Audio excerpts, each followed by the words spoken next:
రాత్రి మొదలైన వర్షం ఇంకా కురుస్తూనే ఉంది. బంగాళాఖాతంలో వాయుగుండం ఏర్పడిందట. దాని ప్రభావమే అయ్యుంటుంది. ఆ రోజు సెలవుదినం కావడంతో ఆలస్యంగా నిద్రలేచింది నిహారిక. బయటి వాతావరణం చూస్తుంటే చికాకుగా అనిపించింది. కాఫీ సిప్ చేస్తూ కిటికీ దగ్గర నిలుచుని బయటకు చూడసాగింది. ఆ వాతావరణంలాగే ఆమె మనసులో కూడా ముసురు పట్టింది. అందుక్కారణం గతదినం తల్లి దగ్గర నుండి వచ్చిన ఉత్తరం. కాఫీ తాగేసి కప్పును సింకులో పడేసి వచ్చి టేబుల్ మీదున్న తల్లి ఉత్తరం తీసుకుని మళ్లీ చదవసాగింది. నీహా, ఫోన్ చేస్తే చెప్పేది పూర్తిగా వినకుండానే పెట్టేస్తున్నావు నువ్వు. అందుకే ఉత్తరం రాయవలసి వచ్చింది. నీ పెళ్లి విషయాన్ని ఎప్పటికప్పుడు వాయిదా వేస్తూ వస్తున్నావు. నా మాట పెడచెవిన పెడుతున్నావు. నువ్వింకా చిన్నపిల్లవు కాదు. 23 వచ్చేశాయి. బంగారు బొమ్మలా ఉంటావు. చక్కటి ఉద్యోగం చేస్తున్నావు. పెళ్లి గురించి ఆలోచించడానికి ఇంతకంటే ఏం కావాలి? మావయ్య కూతురు సరిత నీ కంటే 2 ఏళ్లే పెద్దది. డిగ్రీ పూర్తి కాగానే బుద్ధిగా పెద్దల మాట విని పెళ్లి చేసుకుంది. ఇప్పుడు దానికో ముద్దులొలికే బాబు. నీహా, నా మాట వినవే. నేను ఎన్నాళ్లుంటానో తెలియదు. నా చేతులతో ప్రేమగా నీ తలపైన 4 అక్షితలు వేయాలన్న కోరిక నాది. మీ నాన్నే బతికుంటే నాకు ఈ తిప్పలు ఉండేవి కాదుగదా. నువ్వు ఆయన మాట కాదనేదానివా? మావయ్య నీ కోసం చక్కటి సంబంధాలు తెస్తున్నాడు. నీ అందం, చదువు, ఉద్యోగం చూసి నిన్ను తమ కోడల్ని చేసుకోవాలని ఎందరో ఉవ్విళ్ళూరుతున్నారు. అన్నట్టు నీకు ఈ ఉత్తరం రాయడానికి కారణం, మొన్న సరిత వచ్చింది. దాని అత్తింటి తరపు బంధువులలో ఓ అబ్బాయి ఉన్నాడట. MBA చేసి ఓ ఫైనాన్స్ కంపెనీలో కన్సల్టెంట్గా పనిచేస్తున్నాడట. నెలకు 1,50,000 జీతమట. నీ ఫోటో చూసి నిన్ను ఇష్టపడుతున్నాడట. నువ్వు కూడా అబ్బాయిని చూసుకుని ఓకే అన్నావంటే ఈ శ్రావణంలోనే ముహూర్తాలు పెట్టేసుకోవచ్చునంది. తాను నీకు ఫోన్ చేస్తానంది. నీహా, అందము వయసు శాశ్వతం కాదు. వాటి కల తప్పాక మనం ఎంత కాళ్లావెళ్లా పడ్డా కోరుకున్న సంబంధాలు రావు. ఆలోచించుకో. నువ్వు సరేనంటే పెళ్లి చూపులకు ఏర్పాటు చేసి నీకు తెలియపరుస్తాము. ఎప్పటిలాగే ఈ ఉత్తరాన్ని కూడా బుట్టలో వేయకుండా కాస్త శాంతంగా ఆలోచించవే. నాకు మనశ్శాంతి చేకూర్చు. ఇట్లు మీ అమ్మ. గాఢంగా నిట్టూర్చి ఉత్తరం కింద పడేసింది నిహారిక. ప్రతి అక్షరంలోనూ తల్లి మనసుపడే ఆరాటం, ఆవేదన తెలుస్తూనే ఉన్నాయి. నిహారిక 10 ఏళ్ల వయసులో తండ్రి ఓ రోడ్డు ప్రమాదంలో మరణించడంతో పిల్లల బాధ్యత తల్లి వత్సల మీద పడింది. నిహారిక తమ్ముడు ఆమె కంటే 5 ఏళ్లు చిన్నవాడు. వత్సల అన్న ఈశ్వరరావు ముంబై స్టాక్ ఎక్స్చేంజిలో బ్రోకర్. ఆటుపోట్లకు తట్టుకుని బాగానే సంపాదించాడు. సరిత ఒక్కతే సంతానం. నిహారిక కంటే 2 ఏళ్లు పెద్దదామె. అన్నగారి సాయంతో పిల్లల్ని పెంచి పెద్ద చేసింది వత్సల. కొడుకు ప్రస్తుతం డిగ్రీ చదువుతున్నాడు. ఆ కారణంగా హైదరాబాద్లోనే ఉండిపోయింది వత్సల. బెంగళూరు వచ్చేయమని కూతురు చెబుతున్నా. నిహారిక ఉద్యోగంలో చేరి ఏడాది అయిపోయింది. వీలైనంత త్వరగా కూతురి పెళ్లి జరిపించేయాలని వత్సల అనుకుంటుంది. కాని ఎప్పుడు పెళ్లి మాట ఎత్తినా నిహారిక దాటవేసేస్తోంది. సరిత వివాహమయి కొడుకు పుట్టడంతో వత్సలకు కూతురి గురించిన బెంగ, ఆరాటం అధికమయ్యాయి. కూతుర్ని తలచుకుంటే ఒక్కోసారి భయం వేస్తుంది ఆమెకు. స్కూల్లో చదువుతున్నంత వరకు ఎంతో చురుకుగా, హుషారుగా, నలుగురితో కలివిడిగా మెలిగేది నిహారిక. కాని ఆ తరువాత హఠాత్తుగా ఆ పిల్లలో అనూహ్యమైన మార్పు వచ్చింది. మునుపటిలా ఎవరితోనూ కలవదు. అవసరమైతే తప్ప నోరు మెదపదు. ఎప్పుడూ ఏదో లోకంలో ఉంటుంది. ఎటో చూస్తూ ఏదో ఆలోచిస్తూ ఉంటుంది. వయసుతో పాటు ఆ మార్పు కొట్టవచ్చినట్టుగా కనిపించసాగింది. తన మనసులో ఏముందో చెప్పదు. అడగబోతే విసుక్కుంటుంది. కిటికీలోంచి బయటకు చూసింది నిహారిక. వర్షం తగ్గే సూచనలు కనిపించడం లేదు. వారాంతంలో ఆరంభమైన వర్షం ఓ పట్టాన ఆగదంటారు. తనమీద తనకే విసుగ్గా, కోపంగా ఉంటోంది ఆమెకు. ఆఫీసులో ఉన్నంత వరకు పనిలో నిమగ్నమైపోతుంది. కొలీగ్స్తో సరదాగా కబుర్లు చెబుతుంది. కాని అంతలోనే హఠాత్తుగా మూడ్ మారిపోతుంది. ఎరను మింగిన కొండచిలువలా మనసంతా నిశ్శబ్దంగా అయిపోతుంది. విసుగు, చిరాకు పెనవేసుకుంటాయి. ఏదో తెలియని కోపం. ఎవరి మీదో తెలియదు. తన మీద తనకే అసహ్యం. ఏవేవో జ్ఞాపకాలు రేగిన పుండులా మదిని కెలుకుతాయి. బాహ్యాన్ని మరచిపోతుంది. కనిపించని శత్రువుతో ప్రచ్ఛన్న యుద్ధం చేస్తుంది. తన పరిస్థితి తనకే తెలియని అయోమయం. పిన్న వయసులోనే తోడును కోల్పోయి జీవితంతో ఒంటరి పోరాటం సలుపుతూ పిల్లలిద్దరినీ ప్రయోజకుల్ని చేసింది అమ్మ. అటువంటి అమ్మకు మనస్తాపం కలిగిస్తున్నందుకు నిహారిక బాధపడని రోజులేదు. కాని ఎంత ప్రయత్నించినా మనసుకు సమాధానం చెప్పుకోలేకపోతోంది. నిహారిక కొలీగ్ రోహిత్ ఆమె కంటే 2 ఏళ్లు సీనియర్. హ్యాండ్సమ్గా ఉంటాడు. PR సెక్షన్లో సీనియర్ ఎగ్జిక్యూటివ్గా పనిచేస్తున్నాడు. ఏడాది క్రితం నిహారిక జాయినింగ్ రిపోర్ట్ ఇవ్వడానికి వచ్చినప్పుడు చూశాడు ఆమెను. తొలిచూపులోనే ఆమె మీద మనసు పారేసుకున్నాడు. అప్పట్నుంచి ఆమెతో స్నేహం కోసం ప్రాకులాడాడు. ఏదో ఒక మిషతో తరచు ఆమెను కలుస్తూనే ఉన్నాడు.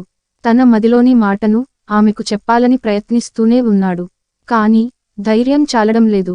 ఆ రోజు లంచ్ అవర్లో అంతా క్యాంటీన్కి వెళ్ళిపోయారు. తయారు చేస్తున్న స్టేట్మెంట్ పూర్తి కానందున నీహారిక ఇంకా సిస్టమ్ ముందే కూర్చుంది. ఆమె ఒంటరిగా ఉండడం చూసి ఆమె క్యూబికిల్కి వచ్చాడు రోహిత్. హాయ్ అంటూ పలుకరించాడు. లంచ్కి వెళ్ళలేదా? మధ్యాహ్నం మీటింగ్కి అవసరమైన బ్యాక్గ్రౌండ్ మెటీరియల్ ఇంకా పూర్తి కాలేదు అంది నీహారిక.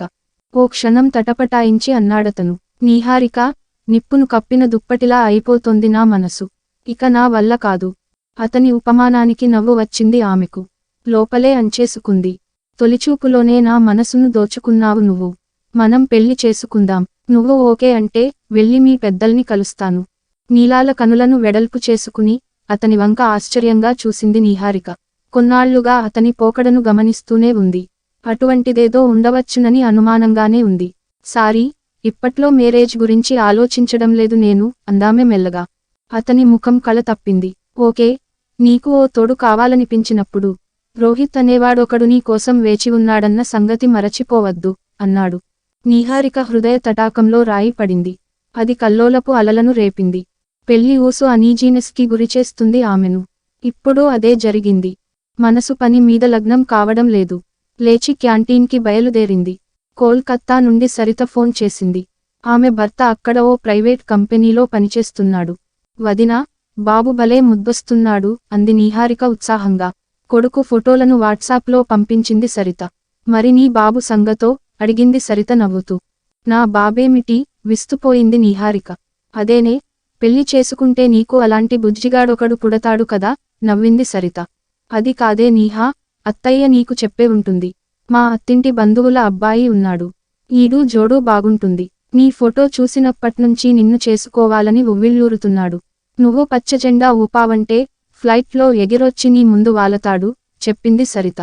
ఇప్పుడేగా జాబులో చేరాను. కాస్త నిలద్రొక్కుకున్నాక ఆలోచించవచ్చులే దాటవేయడానికి ప్రయత్నించింది నీహారిక. ఉద్యోగంలో చేరి ఏడాది అయిపోయింది. నిన్నో మొన్నో చేరినట్టు మాట్లాడతావేమిటే కించిత్తు విసుగ్గా అంది సరిత. ఏ ముచ్చట ఆ వయసులోనే జరగాలి. నీ గురించి అత్తయ్య బెంగపెట్టుకుంది. అసలు నీ ఆంతర్యమేమిటో నాకు బోధపడడం లేదు. నీహారిక మాట్లాడలేదు. పోనీ నీ మనసులో ఎవరైనా ఉన్నారా అడిగింది సరిత. అటువంటిదేమీ లేదని అనేసి ఫోన్ డిస్కనెక్ట్ చేసేసింది నీహారిక. 8 ఏళ్ల క్రిందటి సంఘటన హఠాత్తుగా ఆమె మనోపదంలో మెదిలింది అప్పుడే తాజాగా జరిగినట్టు. అప్పుడు తన వయసు 15 ఏళ్లు. 10th చదువుతోంది. వేసవిలో బంధువులమ్మాయి పెళ్లికి గుంటూరు వెళ్లారు అమ్మ, తను తమ్ముడు. ఎక్కడెక్కడి నుండో చుట్టాలందరూ రావడంతో తిరునాళ్లలా ఉంది పెళ్లివారి ఇల్లు.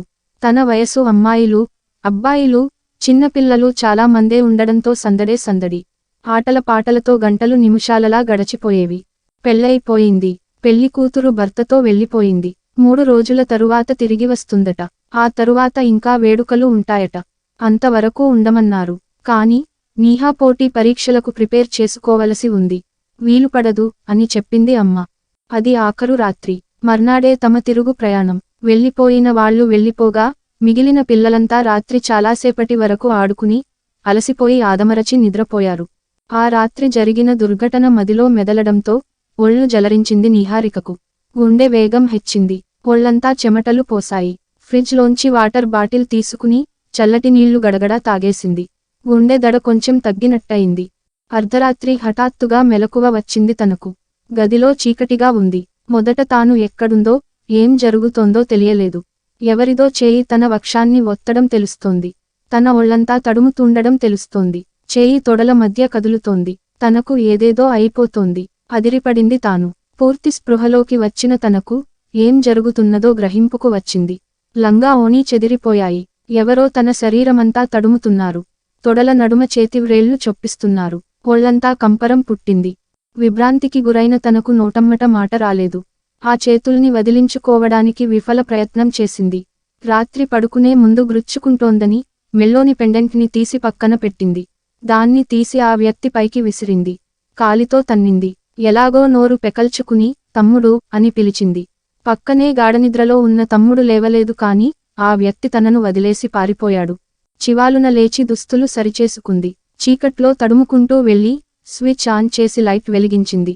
అందరూ గాఢనిద్రలో ఉన్నారు. గుమ్మం వద్దకు పరుగెత్తుకు వెళ్లి బయట చూసింది. ఎవరూ కనిపించలేదు. తిరిగి వచ్చి తాను విసిరిన పెండెంట్ కోసం వెదికింది. ఎక్కడా కనిపించలేదు. అది చిన్నది కూడా కాదు. ఆ వ్యక్తి దాన్ని తీసుకుపోయుంటాడనుకుంది. అందరూ చుట్టాలే అయినవాళ్లే. వారిలో ఆ చెత్త పని చేసిందెవరో ఎలా కనిపెట్టడం? ఎవరితో చెప్పుకోవాలి? ఏమని చెప్పుకోవాలి? మర్నాడు తాను ఒంటరిగా కూర్చుని ఏడుస్తుంటే సరిత వదిన చూసి కారణం అడిగింది. బోరుమంటూ జరిగింది చెప్పింది తాను. వదిన నిర్ఘాంతపోయింది. ఎక్కడో పొరపాటు జరిగి ఉంటుందని, ఎవరికీ చెప్పొద్దని, అదో పీడకలగా భావించి అంతటితో మరచిపొమ్మని సలహా ఇచ్చింది. కాని ఎలా మరచిపోగలదు తాను? ఆ రోజు నుంచి ప్రతిరోజూ 8 ఏళ్లుగా తనకు తాను క్షమాపణలు చెప్పుకుంటూనే ఉంది. ఆడపిల్లగా పుట్టినందుకు, తన శరీరం పరపురుషుడికి ఆటస్థలం అయినందుకు, ఓ మగాడు తన శరీరాన్ని తాకినందుకు. నా శరీరం నా స్వంతం. నా అనుమతి లేకుండా నా శరీరాన్ని తాకే హక్కు ఏ మగాడికి లేదు అనుకుంది బిట్టర్గా. తల్లి ఫోన్ చేసింది. నీహా, రాత్రి మావయ్యకు హార్ట్ అటాక్ వచ్చిందట. హాస్పిటల్లో ఉన్నాడట. సరిత ఉదయం ఫ్లైట్లో ముంబై చేరుకుంది. నేను, తమ్ముడు వెళుతున్నాము. నువ్వు కూడా వెంటనే బయలుదేరిరా అంటూ తమ కుటుంబానికి సాయం చేసిన మావయ్యకు హార్ట్ అటాక్ వచ్చిందంటే నీహారిక మనసు కలత చెందింది. ఏడాది క్రితం అత్తయ్య కాలం చేసింది. అప్పట్నుంచి ఒంటరిగానే ఉంటున్నాడతను. వెంటనే బయలుదేరడానికి కుదరలేదు నీహారికకు. మర్నాటి ఉదయం ఫ్లైట్లో బయలుదేరింది. ఇంటికి చేరుకునేసరికి 10 గంటలయింది. ఇంట్లో పనిమనిషి మాత్రం ఉంది. అందరూ హాస్పిటల్లో ఉన్నారట. సరితతో ఫోన్లో మాట్లాడింది నీహారిక. తండ్రి అవుట్ ఆఫ్ డేంజర్ అని, పరిస్థితి మెరుగవడంతో ఐసీయూ నుండి స్పెషల్ రూమ్కి మార్చారని, తాము తిరిగి వస్తున్నామని చెప్పింది సరిత. నీహారిక వాష్ చేసుకుని తయారైంది. బ్రేక్ఫాస్ట్ ఫ్లైట్లోనే చేసేసింది. హాస్పిటల్కి వెళ్లిన వాళ్లు వచ్చేంత వరకు కాలక్షేపానికి మావయ్య ఆఫీసు రూంలోని పుస్తకాల షెల్ఫ్ చూస్తుంది. స్టాకులు, షేర్లు, ఇన్వెస్ట్మెంట్లకు సంబంధించిన పుస్తకాలే అన్నీను. ఒక్కొక్కటే తీసి చూస్తుంటే లోపలి వరుసలోని పుస్తకాల మధ్య కనిపించిన వస్తువును చూసి ఉలిక్కిపడిందామె. దాన్ని చేతుల్లోకి తీసుకుని పరిశీలిస్తుంటే దాని మీదున్న ఎన్ అన్న అక్షరం కనిపించింది. అది తన పెండెంట్. 8 ఏళ్ల క్రితం పోగొట్టుకున్నది. చూస్తూ నిలుచుండి పోయిందామె. అలా ఎంతసేపు ఉండిపోయిందో తెలియదు. చప్పుడు కావడంతో తేరుకుంది. గుమ్మంలో సరిత నిలుచుని ఉంది. కంగారుగా పెండెంటును యథాస్థానంలో పెట్టేసింది నీహారిక. సరిత వచ్చి ఆమెను ఆప్యాయంగా కౌగలించుకుంది. తల్లి తమ్ముడు పలుకరించారు. తల్లి చేతిలో ఉన్న బాబును తీసుకుని ముద్దులాడింది నీహారిక. అన్నయ్య గారు రాలేదా అనడిగింది సరితను. భర్త టూర్లో ఉన్నాడని, ఆ రోజు రాత్రికి వస్తాడని చెప్పిందామె. అందరితో మామూలుగా మాట్లాడుతున్నా నీహారిక అన్యమనస్కంగా ఉండడం ఆమె దృష్టిని తప్పించుకోలేదు. సాయంత్రం నీహారికను హాస్పిటల్కి తీసుకువెళ్ళింది సరిత. మేనమామకు 53 ఏళ్లుంటాయి. ఇంకా సెడేషన్లోనే ఉన్నాడు.